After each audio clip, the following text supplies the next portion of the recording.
मेरे प्यारे बच्चों, क्लास 10th मैथमेटिक्स के ऑनलाइन क्लासेस में आप सभी का हार्दिक स्वागत है। बच्चों, वीडियो को देखिए, देखने के बाद संतुष्ट होने के पश्चात आप वीडियो को लाइक, शेयर एंड सब्सक्राइब अवश्य करें।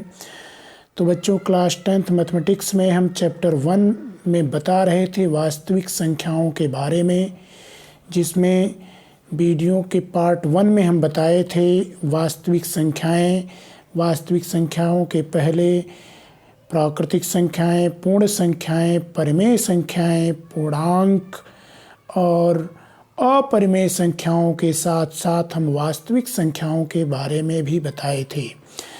और हम यूक्लिड विभाजन प्रमेयिका के बारे में भी बताए थे, परंतु आज चैप्टर 1 के पार्ट 2 वीडियो में हम शुरू करते हैं यूक्लिड विभाजन प्रमेयिका को दोहराते हुए उस पर आधारित प्रश्नों को।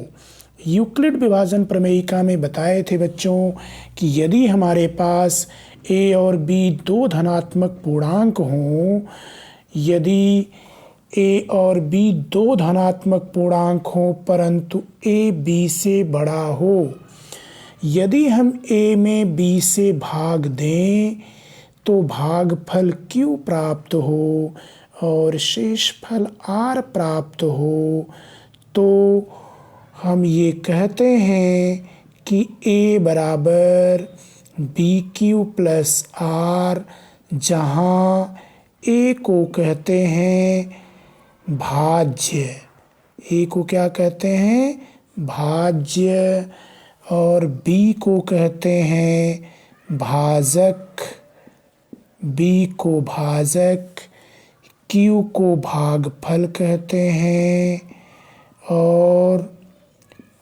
r को शेषफल कहते हैं। लेकिन याद रखिए बच्चों, इस r का मान सदैव 0 से बड़ा या बराबर और b से छोटा होता है। ठीक बच्चों, तो हम ये बताए थे कि इसकी सहायता से हम 2 या 3 अंकों का या संख्याओं का महत्तम समापवर्तक अर्थात HCF ज्ञात कर सकते हैं। जैसे मान लीजिए हमको ज्ञात करना है एग्जाम्पल नंबर 1। एग्जाम्पल नंबर 1 में कह रहा है कि 4052 और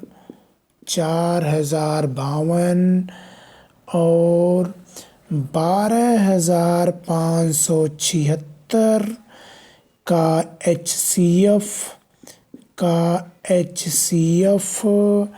यूक्लिड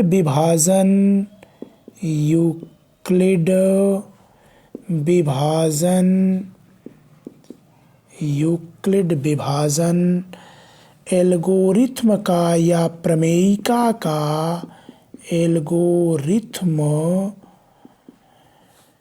का प्रयोग करके ज्ञात कीजिए।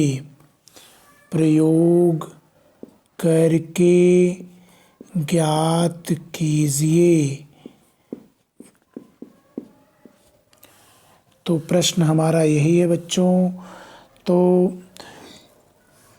हम इसको हल करने के लिए सबसे पहले यहाँ पर लिखेंगे, चूँकि ये 12,576 इस 4052 से ज़्यादा है, इसलिए हम इसको 12,576 को A मान सकते हैं, 4052 को B मान सकते हैं। अगर हम A में B से भाग दें अर्थात 12,576 में 4052 का भाग दें तो हमको क्या मिलता है,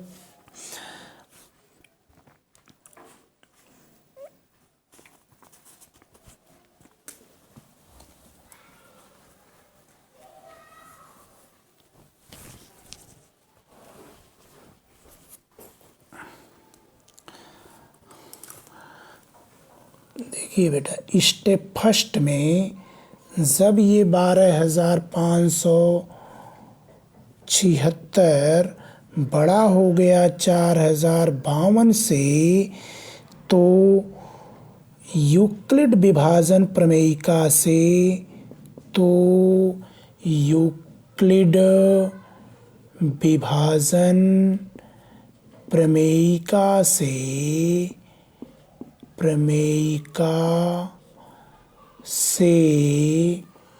12,576 में जब हम 4052 से भाग दिए तो बार जाएगा 3, तो ये हो गया Q का मान।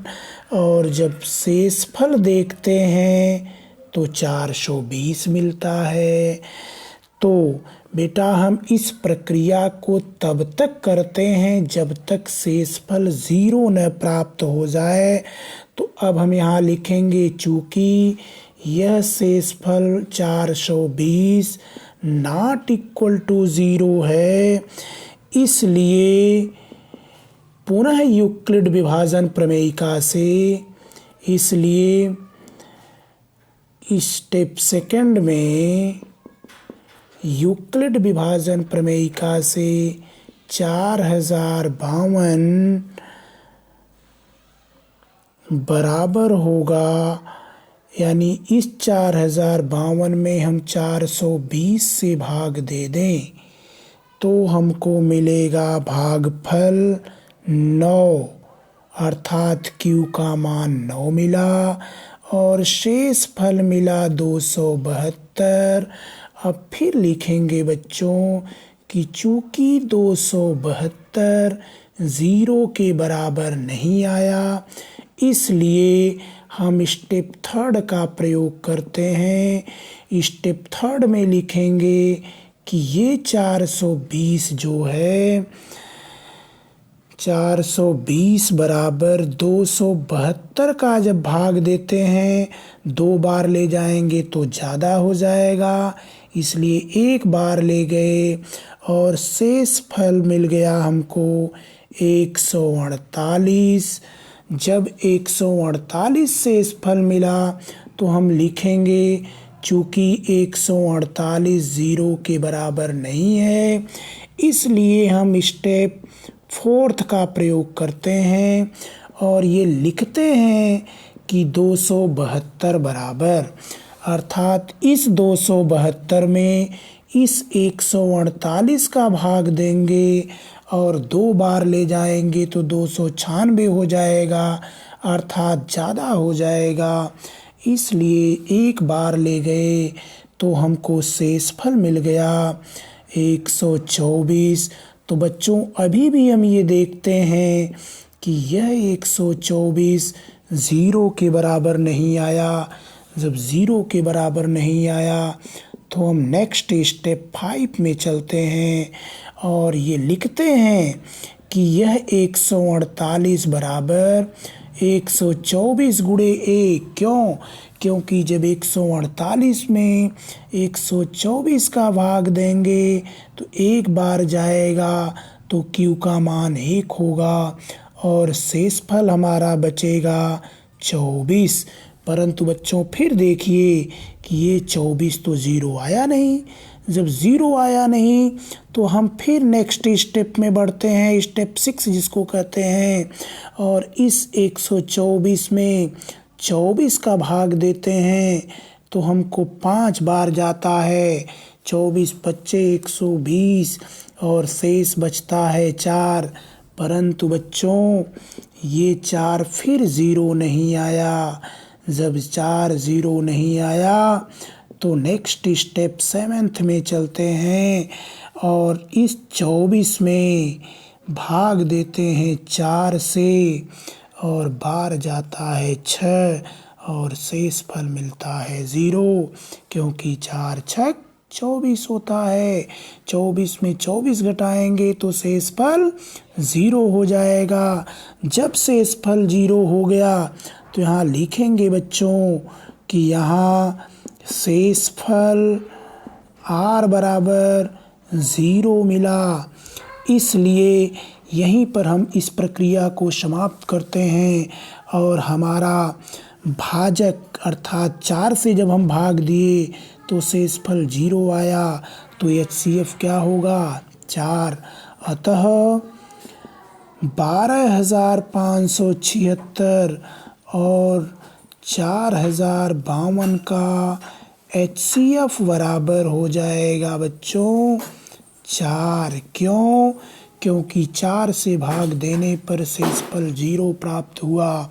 तो इस प्रकार बेटा इस प्रक्रिया को तब तक करते हैं जब तक शेषफल 0 न प्राप्त हो जाए। ठीक बेटा, अब हम चलते हैं इसी यूक्लिड डिवीज़न प्रमेयिका पर आधारित नेक्स्ट क्वेश्चन। एग्जाम्पल 2 यहाँ कह रहा है बेटा, एक मिठाई विक्रेता, ध्यान देना है, एक मिठाई विक्रेता के पास 420 काजू की बर्फियाँ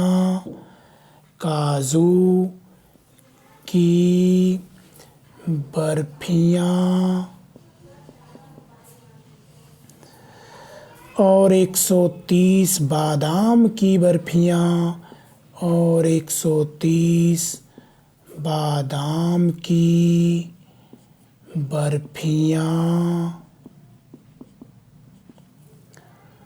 हैं।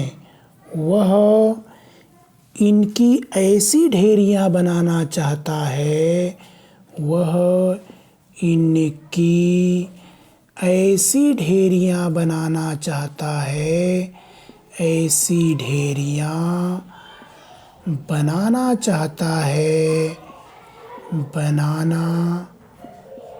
चाहता है, कि प्रत्येक ढेरी में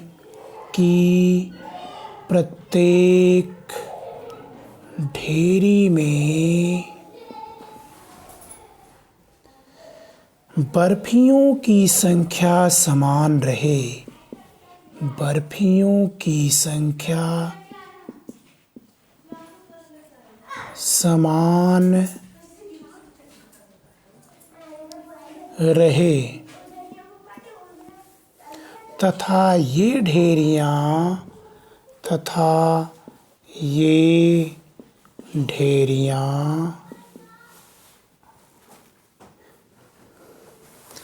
बर्फी की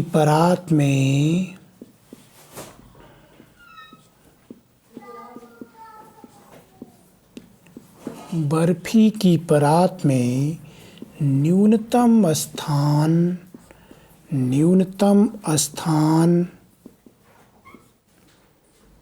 घेरे। इस काम के लिए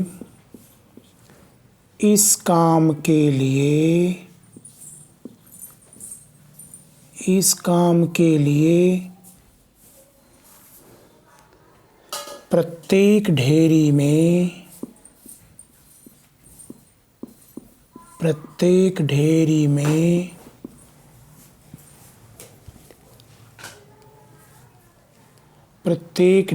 में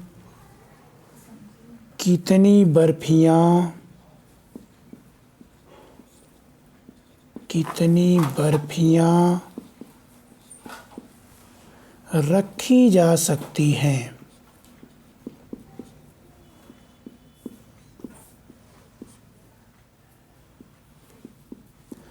ठीक बेटा, कह रहा एक मिठाई विक्रेता के पास 420 काजू की बर्फ़ी, 130 बादाम की बर्फ़ी है।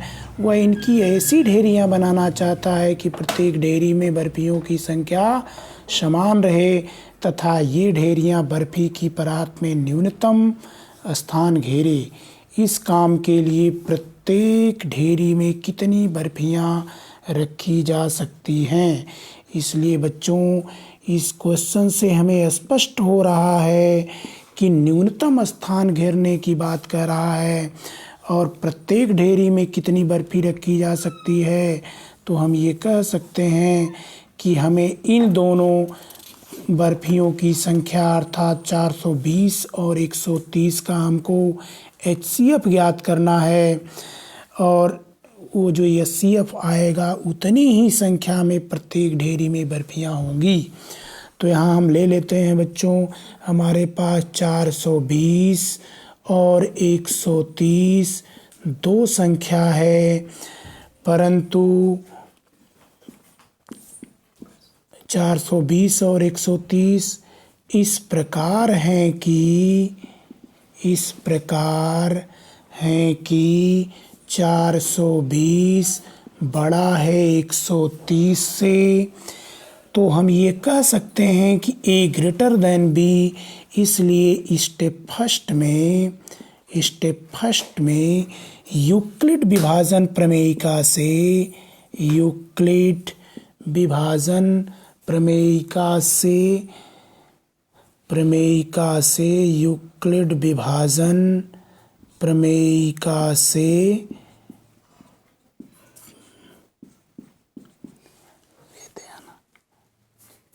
प्रमेयिका से क्या हो जाएगा, 420 को हम लिख सकते हैं 130 गुणे। क्यों बेटा? क्योंकि जब हम 420 में 130 से भाग देंगे तो 4 बार तो ज़्यादा हो जाएगा, इसलिए 3 बार ले जाते हैं। जब 3 बार ले जाएंगे तो 390 हो जाएगा। 420 में 390 घटाते हैं तो 30 बचता है, अर्थात शेषफल 30 आया। और यह 30 ज़ीरो तो है नहीं, इसलिए हम स्टेप सेकंड का प्रयोग करते हैं। स्टेप सेकंड में इस 130 में जब 30 का भाग देते हैं बच्चों तो हमको 4 बार जाता है और 10 शेष बचता है। तो यहाँ फिर हम देखते हैं कि ये 10 ज़ीरो के बराबर नहीं है। जब ये 10 ज़ीरो के बराबर नहीं है तो हम ये कह सकते हैं कि नेक्स्ट स्टेप में जब बढ़ेंगे तो 30 में हम 10 का भाग देंगे तो 3 बार जाएगा और शेषफल 0 हो जाएगा। जब शेषफल 0 हो गया तो यहाँ लिखेंगे, चूँकि शेषफल r बराबर 0, अतः HCF जो होगा अर्थात 420 और 130 का HCF बराबर हो गया 10। क्यों? क्योंकि जब 10 से भाग देंगे तो शेषफल 0 आ जा रहा है, अर्थात पूरा ये कट जा रहा है, इसलिए HCF आया 10। और हम ये लिख सकते हैं, अतः पूछ रहा है कि प्रत्येक ढेरी में कितनी बर्फियां रखी जा सकती हैं, तो लिखेंगे अतः प्रत्येक ढेरी में बर्फियों की संख्या बराबर 10। बर्फियों की संख्या बराबर 10। ठीक बेटा, बहुत ही इम्पोर्टेंट क्वेश्चन। तो अब हम चलते हैं नेक्स्ट क्वेश्चन एग्जाम्पल 3 पर। एग्जाम्पल 3 में कह रहा है,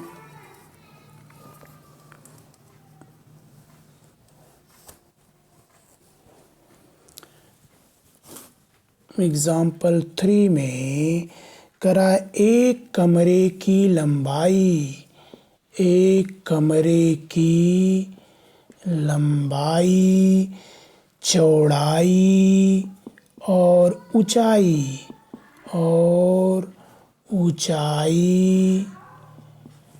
क्रमशः 8 metre 50 centimetre, 8 metre 50 centimetre, 6 metre 25 centimetre, 4 metre 75 centimetre है। 75 सेंटीमीटर है। सबसे लंबी रोड की लंबाई, सबसे लंबी रोड की लंबाई, रोड की लंबाई ज्ञात कीजिए। सबसे लंबी कह दिया तो इससे ये पता चल रहा है महत्तम समापवर्तक। महत्तम मतलब होता है बड़े से बड़ा, इसलिए रोड की लंबाई ज्ञात कीजिए जिससे कमरे की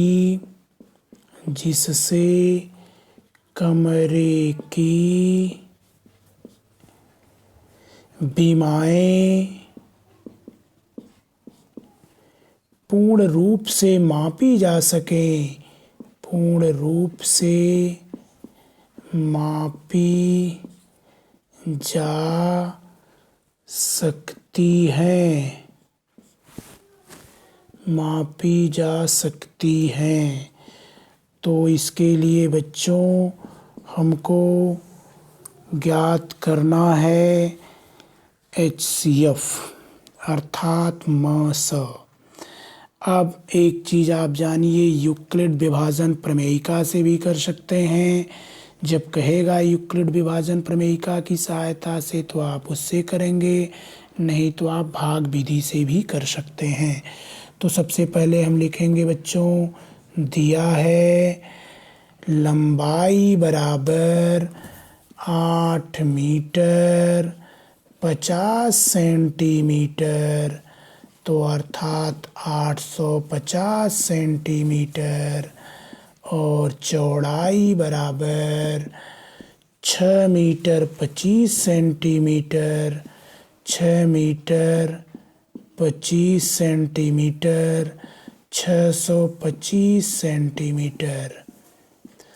ऊंचाई बराबर 4 मीटर 75 सेंटीमीटर, इसलिए ये 475 सेंटीमीटर इसकी ऊंचाई हो जाएगी। तो बच्चों हम सबसे पहले किन्हीं दो संख्याओं का HCF ज्ञात करते हैं, 625 और 850 का। ठीक बेटा, भाग विधि से हम HCF ज्ञात करते हैं। आप यूक्लिड विभाजन विधि जान ही गए, भाग विधि से HCF कैसे ज्ञात करते हैं इसको ज़रा जान लीजिए। क्या होता है कि सबसे पहले इस 850 में हम 625 का भाग देते हैं। जब भाग देंगे तो एक बार जाएगा, जब एक बार जाएगा तो 625 इसमें से घटा दिए, 10 में से 5 गए 5, 4 में से 2 गए 2, 8 में से 6 गए 2। ठीक बेटा, अब इस 225 से 625 में जब भाग देंगे तो 3 बार तो ज़्यादा हो जाएगा, इसलिए 2 बार ले जाते हैं तो 450 आएगा। जब घटाएंगे तो 175 आया, और इस 175 से 225 में भाग देंगे तो 1 बार जाएगा, 2 बार तो ज़्यादा हो जाएगा, इसलिए हम अब 50 शेष आया तो 175 में भाग दे दें। जब इस 175 में हम भाग दे दिए 50 का तो 3 बार जाएगा, 150 आया, 25 शेष बचा। 25 का जब 50 में भाग देंगे तो ये पूरा पूरा कट गया, तो हम ये कह सकते हैं कि 625 और 850 का HCF बराबर 25 आया। अब इस 25 और 475 का HCF निकालेंगे तो 25 का भाग देंगे 475 में, 25 एक्के 25, तो आ गया 22, 25 नवैया 225। जब ये 225 पूरा पूरा कट गया तो हम ये कह सकते हैं कि अभिष्ट जो HCF आया अर्थात तीनों संख्या का HCF आ गया 25, तो हम ये कह सकते हैं सबसे लंबी रोड की लंबाई क्या होगी, 25 सेंटीमीटर। तो यहाँ क्या लिखेंगे, अतः सबसे लंबी रोड की लंबाई, अतः सबसे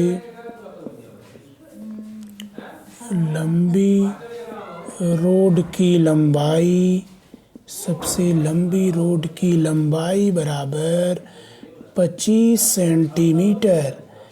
ये हमारा आंसर हो जाएगा। ठीक बेटा, नेक्स्ट चलते हैं एग्जाम्पल नंबर 3 पर चलते हैं बेटा, जिसमें ये कहा है कि संख्याओं 130 और 280 का माश अर्थात HCF यूक्लिड विभाजन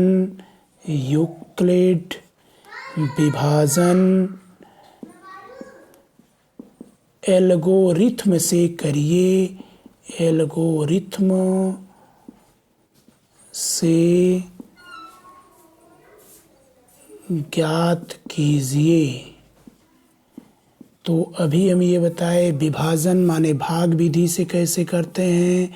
इसके लिए बेटा 130 का यदि हम 280 में भाग दें तो एक बार जाएगा तो कम ही रहेगा, 2 बार ले जाएंगे 260 होगा, 3 बार तो ज़्यादा हो जाएगा, इसलिए 2 बार ले गए 260 आया, तो अब ये 20 हो गया। इस 20 से भाग देंगे 130 में, 20 छक्का 120, ये 10 आया, 10 दूनी 20, ये पूरा कट गया। तो हम ये कह सकते हैं कि मास कितना आ गया, 10। ये हमारा आंसर हो जाएगा। ठीक बच्चों, तो हम चलते हैं नेक्स्ट क्वेश्चन पर, जिसमें एग्जाम्पल 4 में कह रहा है 180, 252 और 324 का HCF ज्ञात कीजिए, HCF ज्ञात कीजिए। तो आप इसको किसी भी विधि से कर सकते हैं।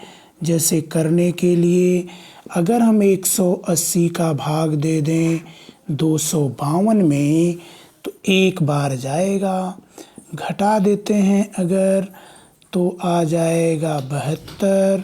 72 का भाग जब 180 में देंगे तो 2 बार ले जाएंगे 144, 3 बार पर ज़्यादा हो जाएगा, इसलिए 36 आया।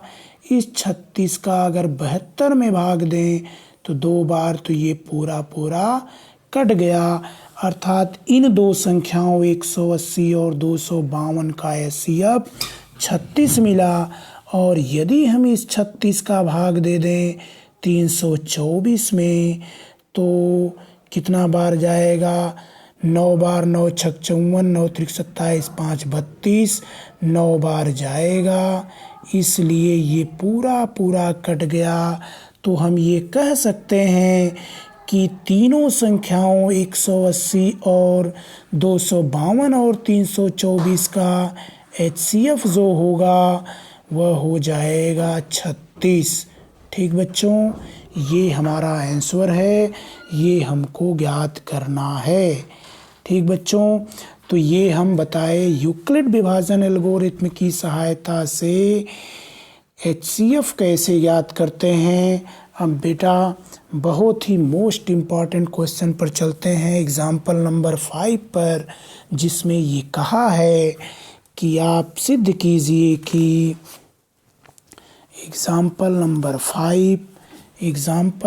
5 में कह रहा है दर्शाइए कि दर्शाइए कि प्रत्येक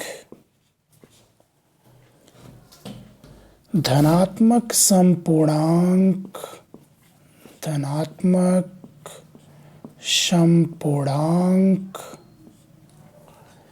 2q के रूप का होता है, 2q के रूप का होता है तथा प्रत्येक धनात्मक विषम पूर्णांक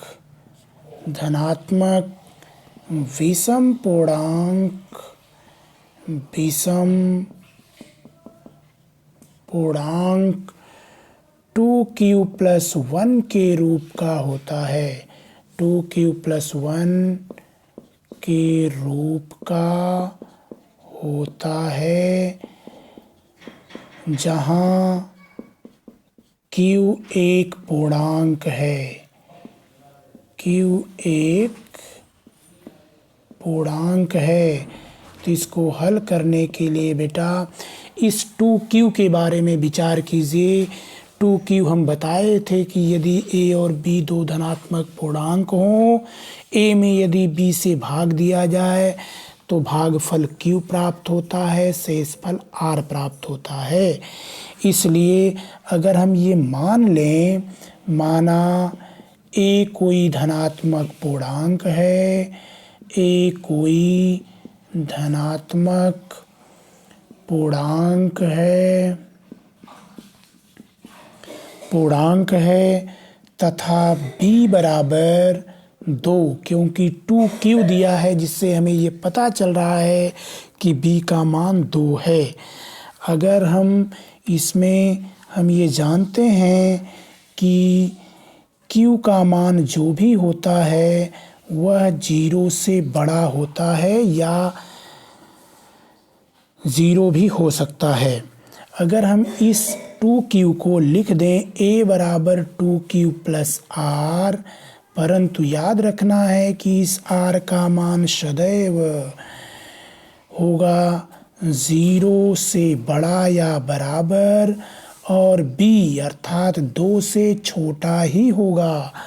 तो हम ये कह सकते हैं कि अर्थात r का मान क्या होगा, r का मान होगा 0 और 1, 0 तथा 1।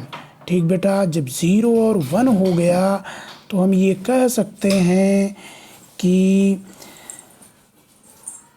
a बराबर 2q होगा जब r बराबर 0। जब r बराबर 0 होगा तो a बराबर 2q आएगा और a बराबर 2q प्लस 1 होगा जब r बराबर 1 होगा। ठीक बेटा, इस 2q अर्थात यह q 2 का गुणज है, तो हम ये कह सकते हैं कि यह 2q सम है। और अगर ये सम है, सम में एक जोड़ देंगे तो ये विषम मिल जाएगा। इसलिए हम ये कह सकते हैं प्रत्येक धनात्मक समपूर्णांक 2q के रूप का होता है और प्रत्येक धनात्मक विषम पूर्णांक 2q प्लस 1 के रूप का होता है। तो हम यहाँ नीचे लिख देंगे बच्चों, अतः प्रत्येक धनात्मक पूर्णांक 2q, प्रत्येक धनात्मक सम पूर्णांक, यहाँ सम होगा बेटा, सम पूर्णांक 2q के रूप का तथा प्रत्येक धनात्मक विषम पूर्णांक 2q प्लस 1 के रूप का होता है। ठीक बच्चों, अब हम इस पर आधारित प्रश्न को अभी अगले वीडियो में भी बताएंगे, इसलिए बच्चों वीडियो को ध्यान से देखिए। देखने के बाद कोई भी समस्या हो या कमेंट करना चाहें तो उसको कमेंट कर सकते हैं, लेकिन अगर वीडियो से संतुष्ट होते हैं तो वीडियो को सब्सक्राइब अवश्य करें। तो इसी पर हम वीडियो समाप्त करते हैं बच्चों। धन्यवाद।